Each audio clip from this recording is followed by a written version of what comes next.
First of all, welcome everyone. Thank you very much for taking the time out of your busy schedules to join us. It's my great pleasure to introduce today's speakers and today's talk. So I'm going to do both speakers in turn, and then I'll circle back and introduce the talk. Our co-presenters today, first of all, Betsey Boughton. Betsey is the Director of Research, Agroecology at Buck Island Ranch, at ARCHBOLD'S Buck Island Ranch.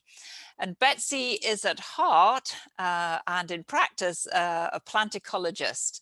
But in reality, she has become a great let's say a Renaissance science, in the sense that she covers many, many disciplines at Buck Island Ranch.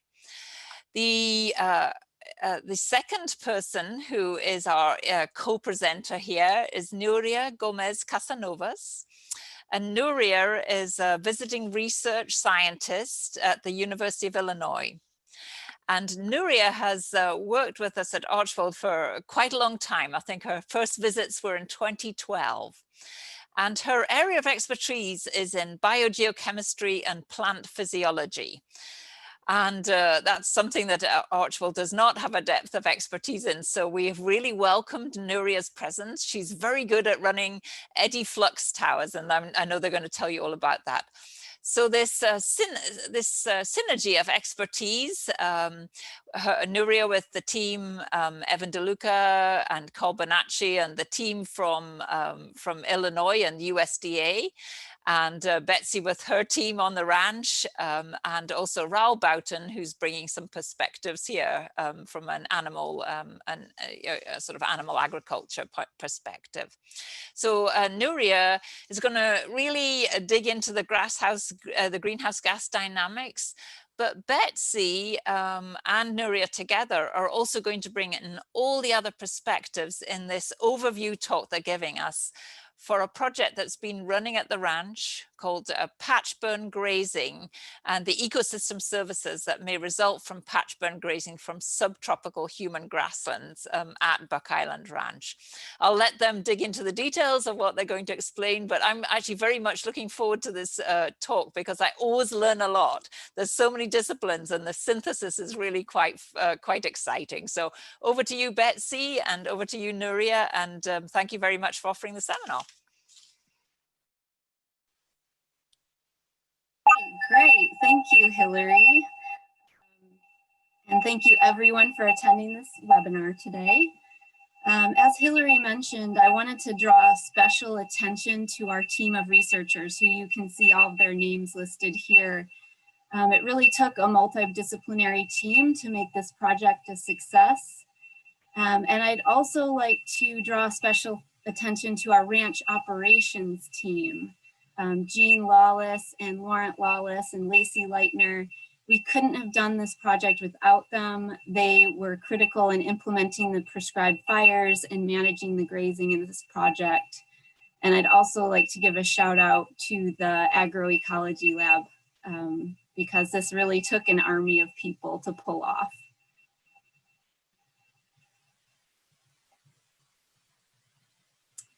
So today we're going to be talking about subtropical humid grasslands and grazing lands. And this is a really large land use across the entire globe.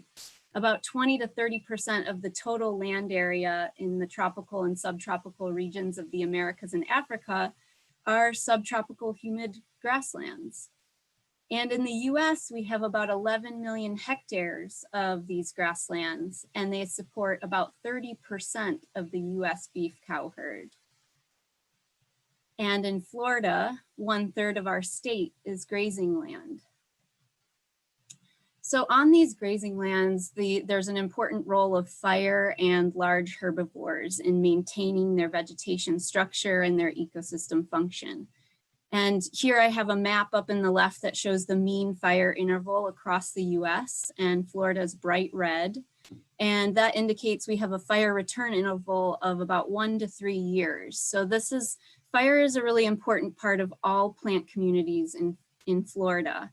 And on grazing lands, we also have the added effect of cattle. These wide open spaces are high in biodiversity and carbon capture potential. For example, about 30% of the world's organic carbon is found in the soils of grazing lands, of the tropical grazing lands. So because these grazing lands are so important for multiple aspects, food production, biodiversity, and carbon capture, we really need to understand the effects of our management and the sustainability of the different management strategies and measure multiple ecosystem services to understand them holistically. And that's really the goal of a lot of our research at Buck Island Ranch, and also as part of the long-term agroecosystem research network. Buck Island Ranch is one of 18 sites across the US that's measuring multiple ecosystem services and assessing different management strategies to look at optimal management. So first off, I wanted to explain a little bit about what ecosystem services are. So they're generally identified in 4 different categories. Supporting services are underlying ecosystem functions like nutrient cycling and productivity. Provisioning services are services that humans directly benefit from, like food production, fiber, and fuel. Regulatory services are functions that help regulate our climate, such as climate regulation, flooding regulation, disease regulation, and water purification. And then cultural services are the aspects that enhance our human well-being in our communities. So these include things like the aesthetics of the places that we live in, and the educational and recreational opportunities that we obtain from natural ecosystems. And although we don't always recognize it, these ecosystem services underpin and are directly related to our human well-being. And this diagram from the Millennium Ecosystem Assessment looks at how the ecosystem services are directly related to things like our health, access to clean air and clean water in our healthy communities, social cohesion, and different aspects of our well-being. And today we're going to talk about just a few of these ecosystem services that I've circled in red here. Primary production that's related to carbon capture and also forage production, and food provisioning that we indirectly measure through forage quality and forage production. Nuria is going to talk a lot about climate regulation and carbon capture. And then we are going to touch on biodiversity, although we're just measuring a small aspect of it with plant diversity. So in the grazing lands that we study, they occur across this management intensity gradient from low to high. And the management intensity alters the output of the ecosystem services and the biodiversity value from these grazing lands. And here I show 3 different categories of management intensity. But they do recognize that there is a gradient that they can sort of gradually go from one category to the next. So native range is at the lowest end of the management intensity gradient. No fertilizer has been applied. These are primarily native plant communities, and they have low stocking rates for cattle, and fire is an important part of managing them. And then semi-native pastures have no fertilizer applied. They're a mixture of native and non-native plant species, and they have medium stocking rates, and fire is used as well. And improved pastures are the highest end of the management intensity gradient, that they have had fertilizer and lime applied.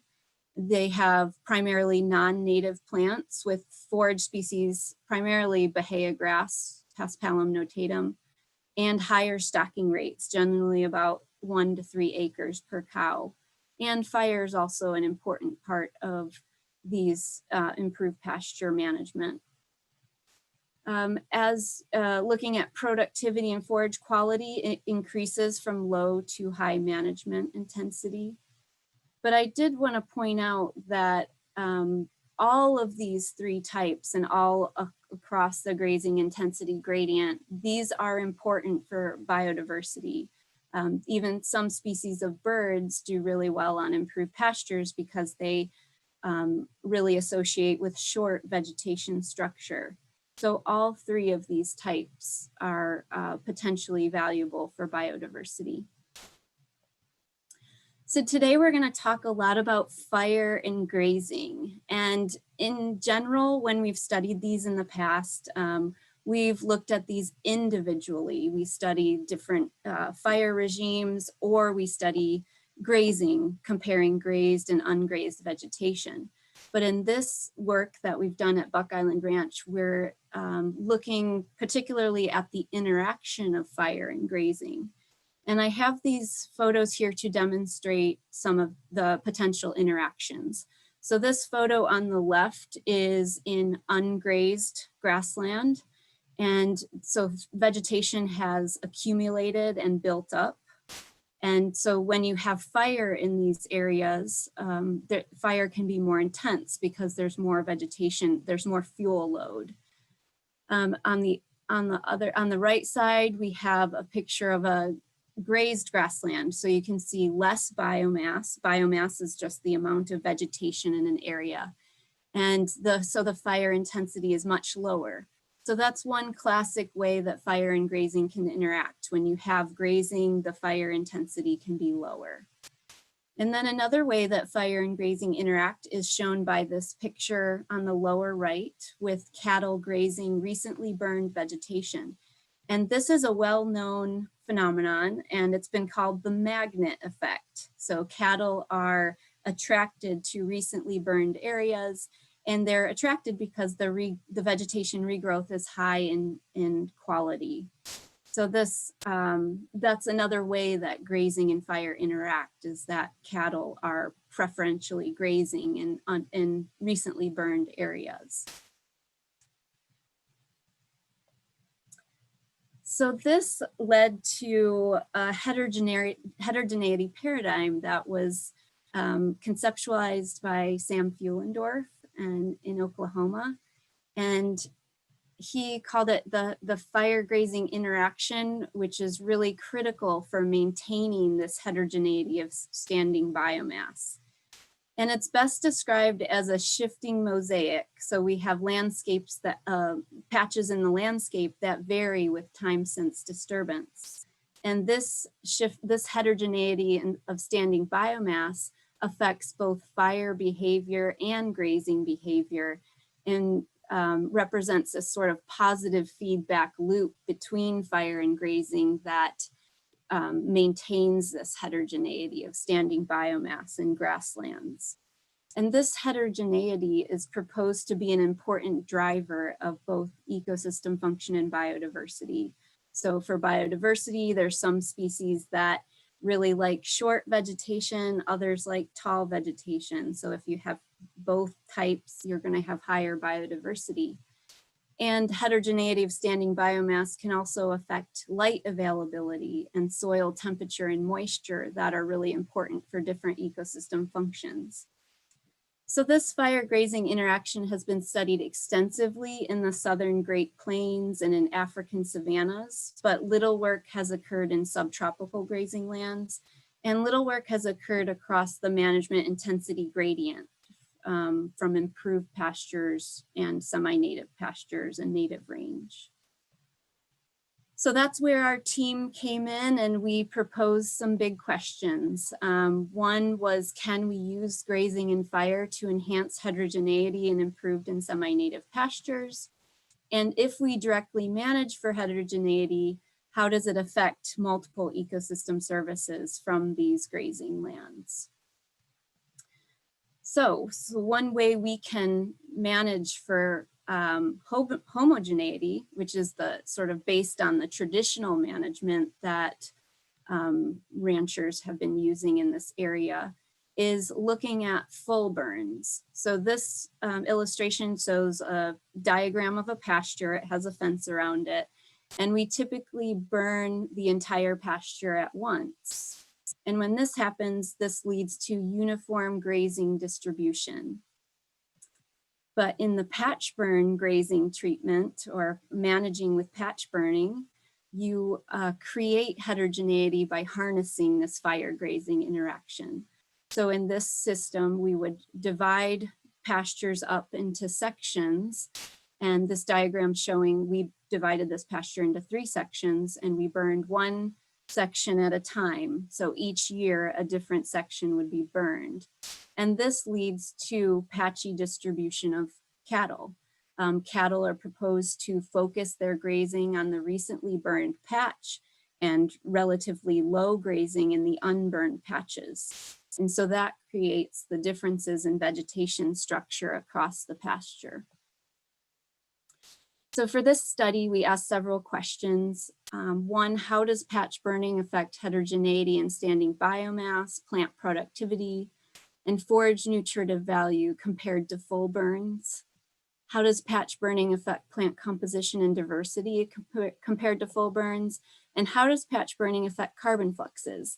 And so I'm gonna cover the first couple questions and then Nuria is gonna cover the carbon fluxes. And I like to think that we did have quite a bit of fun doing this research along the way. Okay, so this work took place at ARCHBOLD'S Buck Island Ranch. This is a full-scale 10,500 acre working cattle ranch. And here's a map of it on the right. The green areas on the map are improved pastures and the orange areas are semi-native pastures. And in 2016, we established 16 40-acre pastures that are shown here on the map, 8 full burn, which are in red, and 8 patch burns in blue and red. And these were paired based on topography, so we had high and low elevation. And of course, half in improved pastures and half semi-native pastures. And we had 4 eddy flux towers. So those are shown here with the yellow circles. And they are measuring carbon dioxide and methane fluxes. And we also deployed GPS collars on the cattle so that we could assess cattle behavior in this experiment. And the different pasture types had different stocking rates of cattle, but within a pasture type, we kept grazing use consistent so that we could compare the patch burning and the full burning regimes. And so in 2017, we did our 8 full burns and our 8 patch burns. And then in 2018 and 19, we did the 2nd and 3rd patch burns. So here's a photo of one of our improved pasture full burns. And here's one in a semi-native pasture. In the middle there is a wetland. So we tried as much as possible to avoid wetlands, but they're all over the place. So it was pretty hard to avoid. And here's a patch burn in an improved pasture. And you can see that when we made these fire breaks, we just did a mowed line. We didn't want to make us a hard fire break, and it worked pretty well. And then here's a patch burn in a semi-native pasture. So I'll just go over methods really quickly. For productivity, we used movable exclosures and grazed paired plots. This technique allows us to capture productivity in a grazed ecosystem. So we are able to account for the biomass that cows removed in this using this technique. And we sent forage samples to the UF Forage Evaluation Support Laboratory. And we also, for plant diversity and composition, we used 45 1-meter square random plots across each of the pastures. We conducted fall surveys every year, including 1 pre-treatment survey and 2 spring surveys. And in each plot, we measured percent cover and presence absence of species, and also measured vegetation heights. So first, I want to start off showing some of the cattle behavior data. And this is from work by Raoul Boughton at UF, along with Bethany White and Britt Smith, funded by the LTAR. And first, this This is a heat map on the left of cattle grazing, and the blue areas represent higher cattle use areas and white or light areas represent low cattle use. So the dark blue spots on both maps are associated with areas of high cattle grazing under trees. And the patch burn pasture is on the left, and this sector on the right in this pasture that has more even blue is the recently burned patch. So you can see that cattle grazing is more even on the burned patch compared to the others. And in the full burn pasture, which is on the right on this map, the trees are really driving cattle use of this pasture. We also looked at this in a statistical way. On the top graph, we have date on the x-axis, so this is 1 year of data. And on the y-axis, we have mean grazing proportion. And the red symbols indicate grazing in the burned patch. So you can see there's a higher grazing proportion on those recently burned patches compared to the black, which were unburned. And it was sort of surprising to us that this effect lasted throughout the whole year. So these gaps in the data are where cattle are rotated out of the patch burn pastures. But every time they go into this pasture, they're really focusing their grazing on the recently burned patches. The bottom graph shows a full burn pasture. Date again is on the x-axis, and the mean GPS fixed proportion is on the y-axis. And the cattle or the pasture were split into 3 sections that are indicated by these different colors, black, blue, and red. And you can see that they're using those different areas of pasture relatively equally compared to the patch burn pasture, where we see definite selection for the recently burned patch.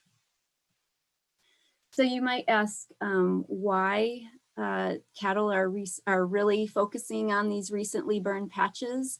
And when we look at crude protein of the forage, that's sort of a explanation for why they focus their grazing on those burned patches. So this graph shows 3 panels, 1 for each year, 2017, 18, and 19. And on the x-axis, we have time since fire in days. From 0 was when the fire occurred. And we have crude protein on the y-axis. And in the first year, we burned both full burns and patch burns. And the patch burns represented by this orange line, and the full burns are represented by the gray line. So you can see the crude protein is elevated in the first year in the full burn and the patch burn patch. And the blue and the yellow in 2017 are unburned. But in 2018, we burned another patch that's shown by the yellow here, and that there's a bump up in crude protein again. And in 2019, we burned the 2019 patch, and that's the blue line, and you see that bump up. So one of the good things about this patch burn grazing, if you're a rancher, is that every year you get that opportunity for higher crude protein in the vegetation. Whereas if you're burning on a 3-year rotation, you would only get the bump up in crude protein once every 3 years. We also looked at heterogeneity in standing biomass.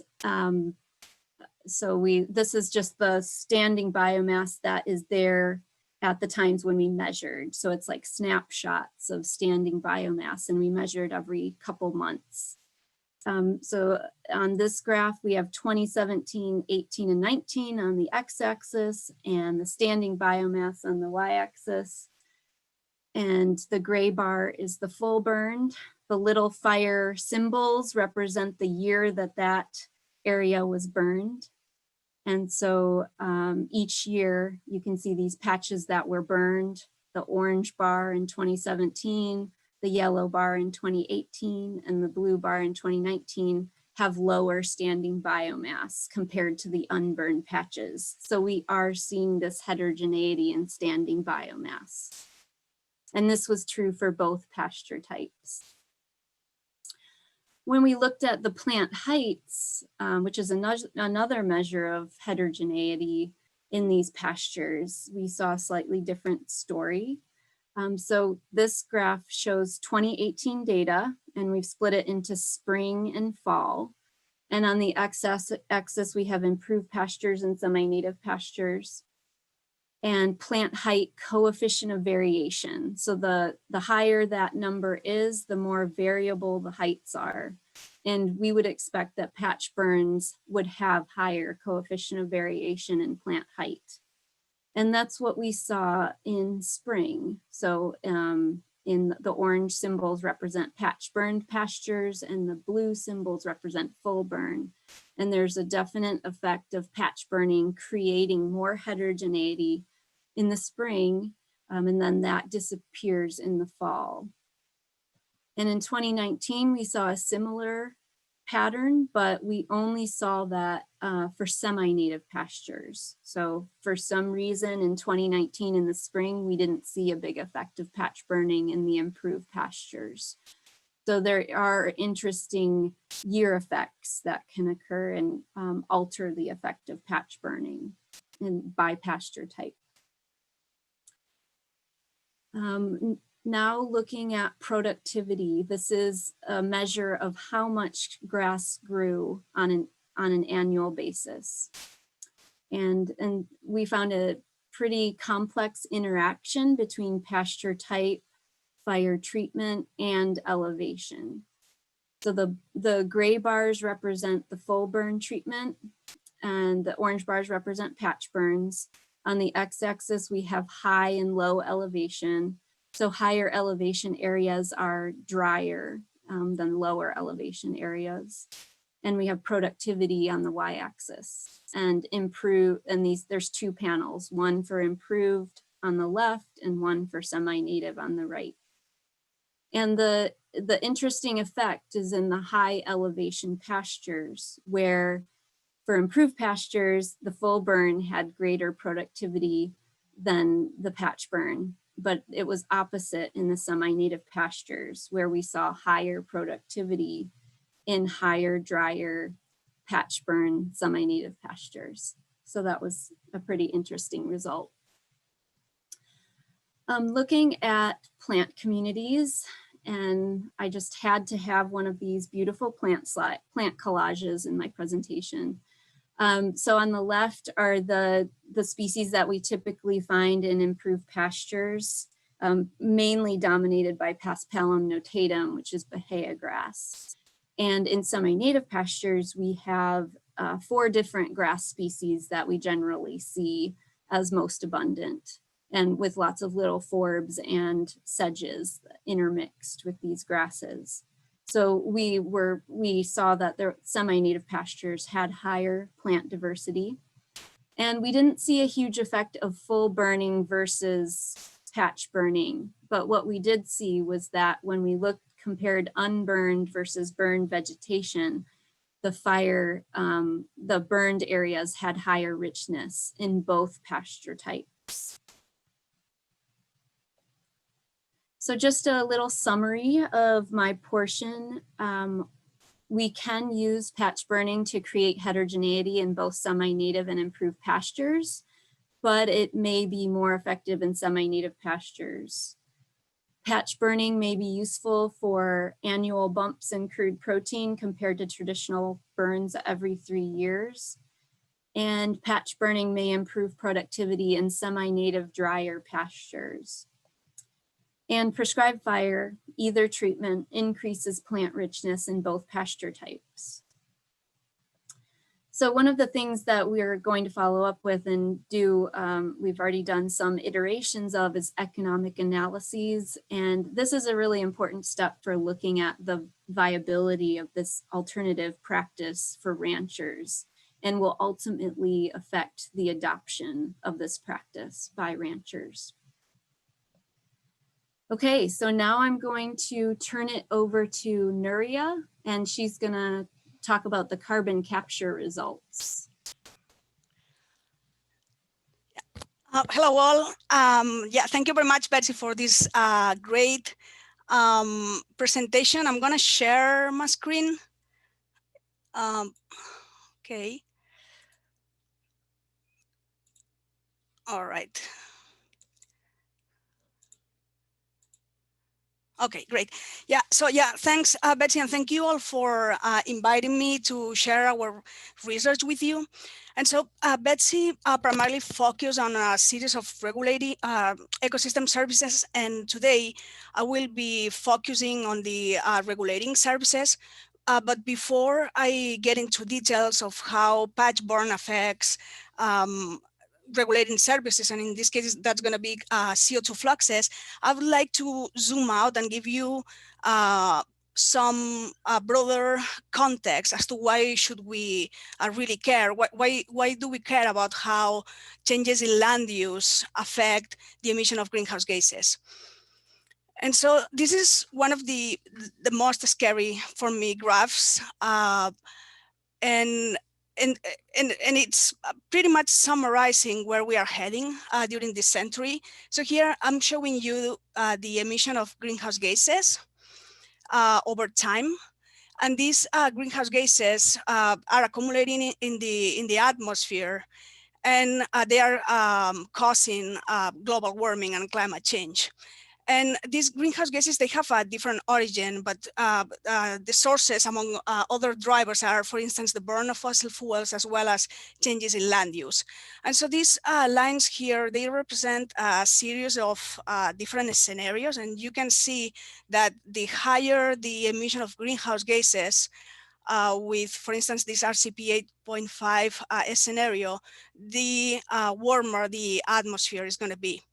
And so if we want to make sure that during this century, we are decreasing and mitigating the risks of global warming, what we need to do, according to the United Nations Paris Agreement, what we need to do is to stick to this low greenhouse gas, scenario, this RCP 2.6, and so that we are capable of limiting warming below 2 Celsius.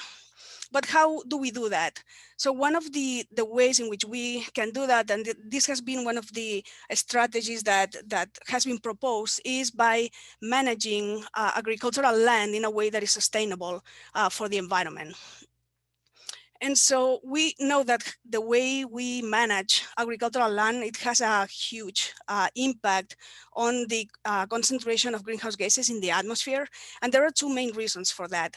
The first one is because agroecosystems, as well as terrestrial ecosystems, they determine and regulate the concentration of greenhouse gases in the atmosphere, and they do it through biogeochemical cycles. So here this is what I'm showing you here. So we know that terrestrial ecosystems, they uptake CO2, and this is through the process of photosynthesis. That part of this CO2 uptaking is going to be fixed into the biomass. Part of this biomass eventually will be transferred to the soil, where it can be sequestered for years and decades and centuries. But part of the carbon that is not fixed into biomass or sequestered into soil, that's gonna be released back to the atmosphere. And in addition, terrestrial ecosystems, they also are capable of uptaking methane and emitting methane, and also N2O. These are two potent greenhouse gases. So this is this is the first reason. The second reason is that agricultural land, it makes up roughly 30% of the Earth land area. So you can imagine that, for instance, currently the agriculture that is contributing to global greenhouse gas emissions, like by 30%. That's the contribution to global methane emissions. And so you can imagine that just small changes in the way we manage agricultural land, that's gonna decrease the amount of greenhouse gases if we do it in a way that is sustainable for the environment. And so with this in mind, we ask the question of how patch burn affects the exchange of CO2 between subtropical, semi-native subtropical pastures and the atmosphere. And yeah, this is one picture here, one photo of one of the burns, and yeah, you can see. I think that this was a patch burn, and you can see like how. Well, I find this picture like really cool. So this was taken in Florida at the ranch. And so to answer this question of how patch burn affects CO2 fluxes, what we did was to use the eddy covariance technique. And I know that some of you are familiar with this technique, but for those of you who might not be that familiar with this technique, the technique, it consists of installing towers, and on these towers, we have a series of sensors. In our case, these sensors were measuring for CO2 fluxes, also for water and for methane. And one of the, I would say one of the biggest advantages of this type of technique is that we are measuring fluxes of gases at really high speed. So in fact, we are capable of measuring one flux every 0.1 seconds. So these fluxes, then they are average, and at the end, we are obtaining a half-hour flux.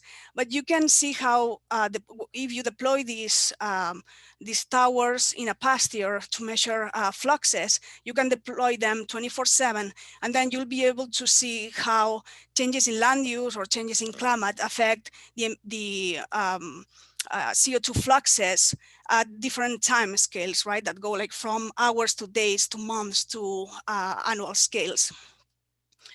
One thing to keep in mind when it comes to CO2, and you're gonna be hearing me that saying this word a lot. So when we are talking about the fluxes of CO2, we refer to that as net ecosystem CO2 exchange. And this is actually what we are measuring with a CO2 sensor in an eddy covariance tower. And so what's important to note is that this is a net flux. And net ecosystem exchange, or NE, that consists of both gross primary productivity, and that would be the equivalent of photosynthesis, and ecosystem respiration. So that's the amount of CO2 that is going to be released back to the atmosphere. And it is a balance, a net balance. And this is important to keep in mind. And so what we did was to install eddy covariance towers, one at a full burn pasture and the other one at a patch burn pasture.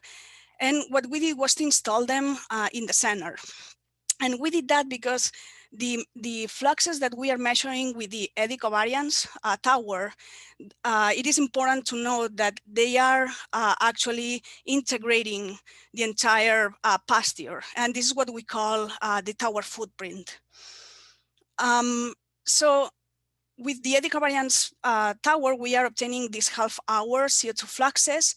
And if we couple that with a footprint model, that it's telling us from which wind direction the CO2 is coming, and also how far away this CO2 is coming, we'll be able to know how much CO2 is uptaken or released by each of these patches in the patch burn. So in other words, we are able to know what's happening and how patch burn is affecting each of these sectors that were burned, like either in 2017, 2018, or 2019. And so before I get into the results, I'll just a bit of an overview of the history of those two pastures that we use for this experiment. And so these pastures were managed in a very similar way in terms of grazing intensity for years. And also what we found, and this was before we actually imposed these treatments, is that the carbon in soil, in the soil of the what would become the patch burn and the full burn pasture were fairly similar. Here I'm showing you the pretreatment full burn, that's dark red, and orange you have the patch burn. So there were no significant differences. And in fact, in terms of NEE, we didn't find, for 2016, we didn't find differences, because here these error bars, the uncertainty is overlapping for both pastures. Note here that I'm talking about cumulative NEE, and cumulative NEE means this is the sum of these half-hour NEE values that I was telling you about, right? So in this specific case, cumulative NEE is telling us if the system is a sink, that's going to be a net sink of CO2, and that's going to be when NE is negative, or if it is a source of CO2, and that would be if cumulative NE was positive. And I am not showing it here, but we also found that above ground net primary productivity, so above ground plant biomass, and also root biomass, as well as other soil properties, for instance, soil bulk density, were very similar before we actually imposed these treatments on the pastures. So these measurements all happened during 2016. And so we found that patch burn has an impact on NE. And this is what I'm showing you here. So here we have NE. These are the half-hour values for NE during 2017, 2018, and 2019. And this is during like over the day. And what these colors represent, when you see a warm color, that means that the system is a net source of CO2. Okay, and these NE values, they are going to be positive. And during the day, you will be seeing these colors that are cold colors. And this, what it means is that the pasture was a net sink of CO2. And so these arrows here, they represent when a fire happened for each of the pastures. And so you can see right away that at least for 2018 and also for 2019, during the day and right after the fire occurs, that the patch burn system is less of a net CO2 sink than the full burn, because here we can see more blue and we can see more green. And you can also note that during the wet seasons, the patch burn and pasture during the day, it was a stronger net sink of CO2. There's more blue here, right? And so when this is showing you, so we take these half-hour NE values and we sum them, and then we obtain a cumulative NE that, over that year. And this is what this graph is showing you. Here, the net sink of CO2, that's going to be negative, and positive, this is going to be a net source of CO2. And so you can see that patch burn consistently was a stronger net sink of CO2 than full burn. And this happened like for the 3 years. But in fact, when you add this cumulative NE over the 3 years, the patch burn pasture sequestered roughly 370 grams carbon meter square more than the full burn pasture.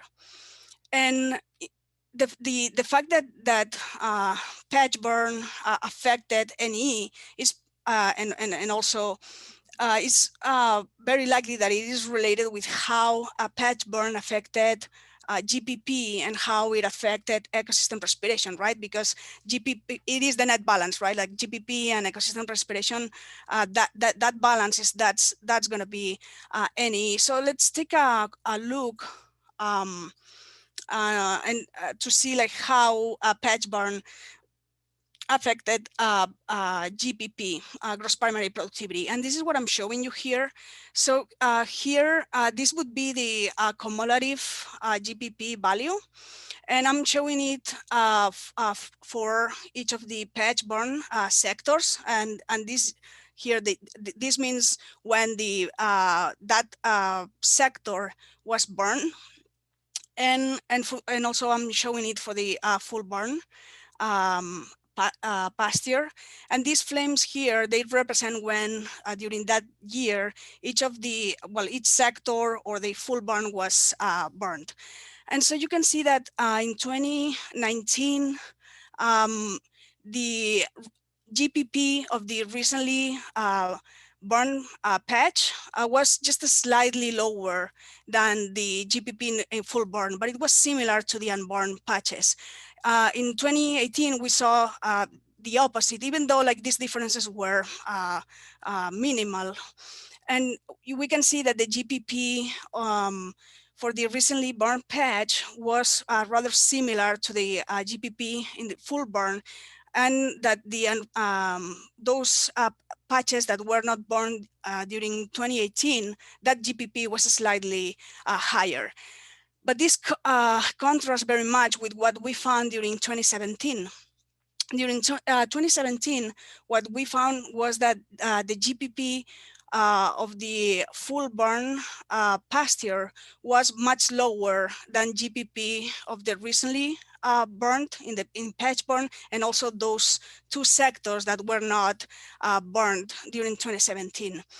And so this is consistent with the idea that when we are adding nitrogen, we are increasing the resilience of GPP to drought. And let me explain you this a little bit. So in 2017, we had a dry season that was pretty dry. And it was way drier than what we saw in 2018 and in 2019. And so because the dry season was very dry, both the sector, the recently burned sector, and also the full burn pasture, they were both burned at the same time at the end of January, but because there was not enough forage productivity, and in the full burn pasture, grazers did not go into this pasture, into this full burn pasture until later during that year. Whereas for patch burn, grazers went into the pasture right like a week after the fire occurred. So what we think that is happening is that because the dry season was very dry, and that was limiting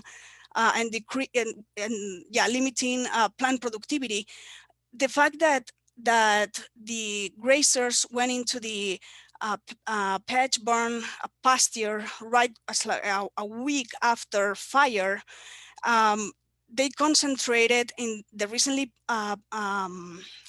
burned patch, and obviously like they urinated, and that nitrogen that decreased the impact of very dry season on GPP. And this is why the GPP in the recently patch burn sector was higher than it was in the full burn.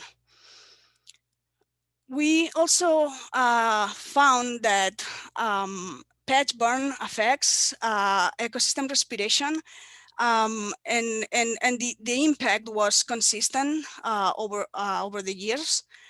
But in fact, what we think that's happening is that it is burning that is having an impact on ecosystem respiration.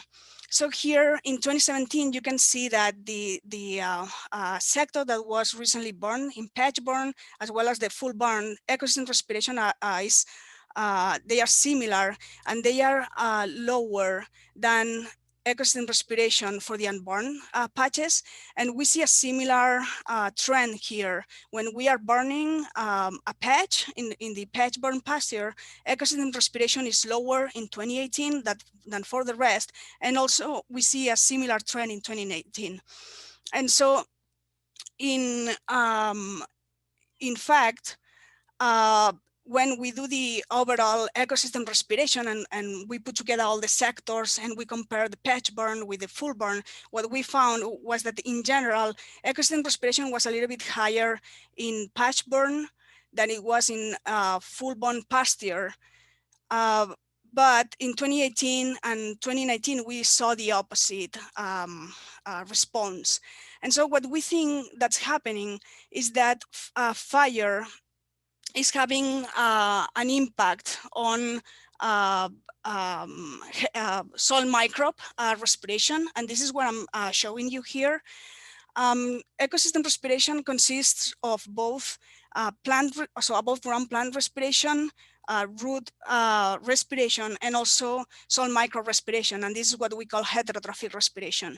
So here I'm showing you heterotrophic respiration during 2018 for the full burn pasture in dark red, the patch burn, like the whole patch burn pasture, and also for the sector in the patch burn pasture that was burned during 2018. And so you can see that heterotrophic respiration was lower in patch burn, like pretty much for like most of the year. It was lower than heterotrophic respiration in full burn, and the same trend we found for the patch burn. So for that sector of the patch burn pasture that was recently burned.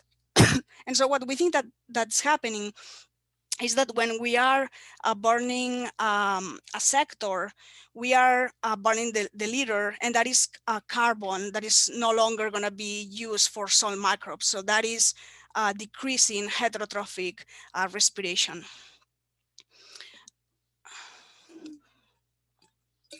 So with this, in summary, I show you that this ecological interaction between fire and grazes can enhance the net CO2 uptake of semi-native subtropical grassland, and it does it through two mechanisms. It does it decreasing ecosystem respiration and decreasing soil microbe respiration, and also in years where the dry season is very dry, patch burn is increasing GPP in the recently burned patch.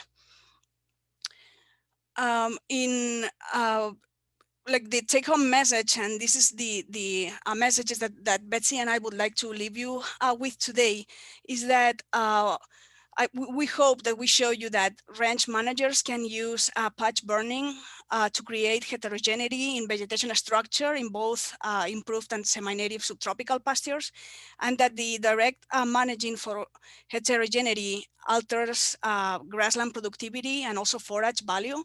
And I hope that we also show you that patch burn actually represents a good opportunity to decrease the contribution of semi-native pastures to the net GHG forcing of these systems, because we saw that it decreases the emission of CO2.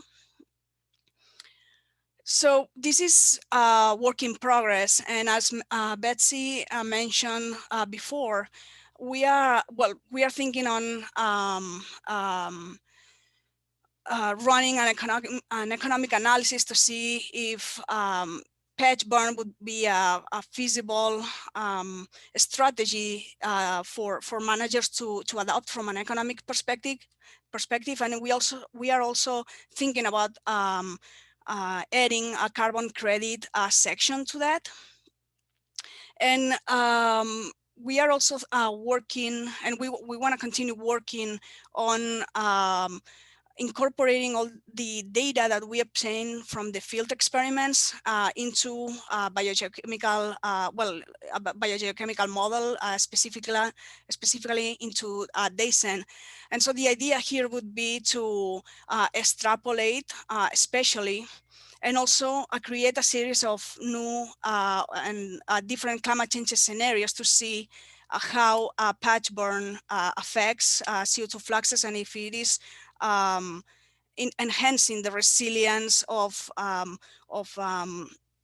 the grassland to drought, for instance, as I showed you before. So with this, I would like to acknowledge all our funding agencies. So this was, this is what we call, we call it the NIFA project. And so this USDA was, USDA NIFA was a big contributor in terms of funding. And we would also like to acknowledge the long-term agroecosystem research network, as well as the Archbold Biological Station, the University of Illinois and Cornell, and also the University of Florida. And also I would like to thank all the people who have been involved in this research since we started, and all the research interns who's been helping us with these measurements, as well as the technicians. And so I think that with this, this is all from my end, and yeah, we'll be happy to take questions. Thank you.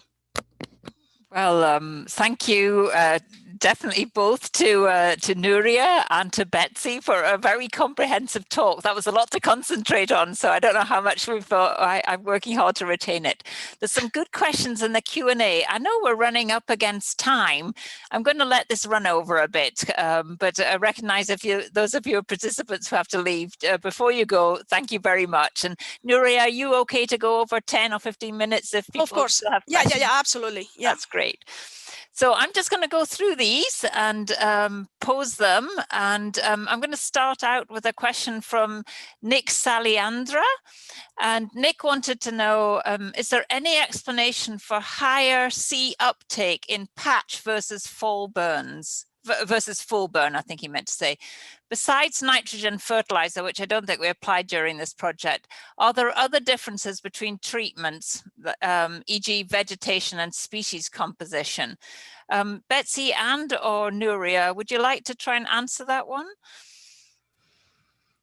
Yeah, sure. So mainly like the question is why patch burn increases the zinc strength of, yeah, okay, yeah. Great. Yeah, so yeah, we think that for semi-native pastures, what's happening is, the first thing that's happening is that burning is decreasing ecosystem respiration. So you have less CO2 that is emitted to the atmosphere. And the second thing that's happening is that, especially, and we saw that primarily in 2017, is that when we are burning the full pasture, GPP, so gross primary productivity, is going down, while the gross primary productivity of the recently burned patch and the unburned patches is higher. So mainly like what's happening is that you have more GPP, so more photosynthesis, more CO2 that is being dragged into the ecosystem, and you are having less release of CO2, and therefore you have a stronger net sink of CO2. Okay, well, thanks. I think, Betsey, we kind of got that, so I'll move on to another question. And most of these questions look like they're for Nuria, so, but there's one that might do for you, Betsey, from Guillermo, who is working with us with the LTAR. Is forage quality an issue in this region? Yes, it is, because most of our grasses are C4 grasses, which that just corresponds to the pathway of photosynthesis they're using. But those species tend to have lower forage quality. So that's our dominant species. So we do have pretty low forage quality here. And that's one of the reasons ranchers use burning a lot, is to improve forage quality. Yeah, and I'm going to ask Betsey another question while she's up, and then we'll go back to Nuria. And the question really is for you and Raul.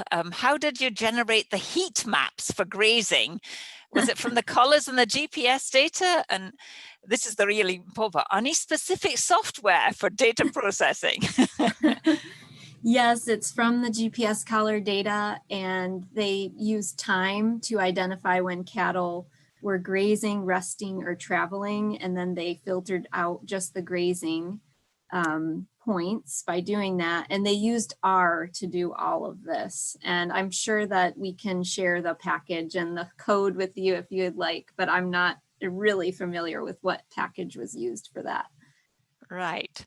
So Nuria, I'm going to combine a couple of questions for you. These are from Mandy West, who works here, and she does a lot of wetland restoration. So this is why she's interested. So the first part was, did you pull out the effects of the hurricanes in 2017? Could that have affected GPP for that year? And she's also answering the following up question. What is the impact of standing water on GPP and ecosystem respiration? So first part, did the hurricanes in 2017, Irma, have an effect? And what does sloshing around in water do for eco and GPP? Okay, yeah, thank you. So yeah, in terms of the hurricane in 2017, I did not notice an impact on GPP. The reality is that so the hurricane happened, we were measuring GPP, but we don't have a scenario in which a hurricane does not happen. So it's hard for me to compare it to a control, right? So I mean, yeah, I think that the hurricane, like in terms of the amount of water that it brought, probably most likely had an impact on GPP, and also, and especially on ecosystem respiration. So in particularly in ecosystem respiration, I would think that a hurricane, when it brings so much water and flooding, that's going to decrease ecosystem respiration, because it's decreasing heterotrophic respiration. So this soil microbe respiration that I was telling you about, that is a major component of ecosystem respiration. And that happens so those microbes, they decompose solar organic matter, but that happens in aerobia, so in oxygen conditions. So oxygen has to be like relatively high. Now, if you have a hurricane and that'll flood the soil, you will have an impact on like a decrease on ecosystem respiration, but an increment on methane emissions, most likely. Okay, thanks. I'm going to combine another couple of questions, both from Rajan. I think they may come together. He's specifically asking, and this is a follow-up on what you were just talking about, Nuria, how did you separate the heterotrophic respiration from ecosystem respiration? Did you use chambers or some other way of doing that? Yep. So yeah, the way, well, in fact, we did not really partition ecosystem respiration into autotrophic and heterotrophic respiration, but what we did was to measure heterotrophic respiration, and we did that using the deep soil collar, with deep soil collars. So mainly we have PVC soil collars that we install in the ground. Those are like around like 50 centimeter deep. And what's happening is that there are no roots going into those deep soil collars. And the only CO2 that is being released to the atmosphere, that's coming from soil microbe decomposition. Okay, very good. But we also have root respiration. So we have both. We have soil respiration, we have root respiration, and we have microbe respiration with this type of technique. This sounds like another seminar, Nuria. Okay. So I'm going to ask a question from Edward Rayner, and this is for you, Betsey. How long after spring burns does vegetation become available? You sort of partially talked about this. And are the cattle on the pastures a week or two after burns or something different? I know you alluded it to, but maybe you could sum that up for us. Yeah, sure. So on the full burns, we have to wait 30 to 40 days before we can put cows into that pasture. But in the patch burns, we put them on the pastures almost immediately after the burn occurred, and vegetation resprouts in about a week or two. But for the patch burning treatment to really work, you have to put the cattle in pretty soon after the burn. And they do have that selection of the unburned vegetation, so that's why you can do it. So they graze in the unburned areas. And then as soon as the vegetation resprouts, which is about a week or so, then the cattle move on to the recently burned patch. Yeah. And Betsy, my understanding is the typical recommendation is 60 days. Is that correct? Post-fire, or is it, that's my memory. I think it depends on moisture, but we do, yeah, 30 to 60 days is probably right. Yeah. Yeah. So I'm going to ask you a follow-up question, different one from Paul Rubin. So how does patch burning promote heterogeneity? Is it because it's doing well with the native species, non-natives, not that there's so many in semi-native pastures, or what? Well, it promotes heterogeneity mainly by only burning the one patch. So that one patch is really different than the other patches. So you get really short vegetation in the recently burned patch, and then you have tall vegetation in the long unburned patches. And so you have different light environments. So in the increased light availability and maybe soil moisture, you get more germination of species, and other little tiny species are able to persist in those environments. So that's why we saw some of the higher plant richness in the burned areas. When you have a long unburned area, you get these grasses just becoming really dominant and shading out other species. Yeah. So I'm going to take moderator's prerogative and ask a question of Nuria. Nuria, are we going to be able at some stage to just estimate in the carbon we lose during a fire? Yeah, absolutely. Okay. Yeah, I know that you want to see that. I apologize for not showing it. I know that you really want to see that, but yeah, certainly. I really want to see it because lots of people ask me that question. Of course. Yeah, I know. Yeah, absolutely. So the way we are able to calculate how much carbon is being emitted by fire is that we do biomass, above ground biomass sampling right before the fire, and then like after the fire, and that the difference, that's going to be the biomass that went off with the burn. So if we know the percent carbon in tissues, we'll be able to know how much carbon is being released. I promise you that I'm going to do it. I'm going to do it right away because I know that you really want to see it. I wanted to take a second to actually also point out to people watching that, you know, during major disturbance events like fire or actually hurricanes, we actually have to disassemble much of the instrumentation and bring those instruments in. There are hundreds of thousands of dollars in that project of instrumentation. First of all, I always want to give a shout out to the people who do that. Often when they're trying to plan their own family plans, it's a lot of work and we really appreciate it. But it does mean we're missing data over the period of those disturbance events. So just to let folks know that we can't, you know, it's nerve-wracking to leave things out.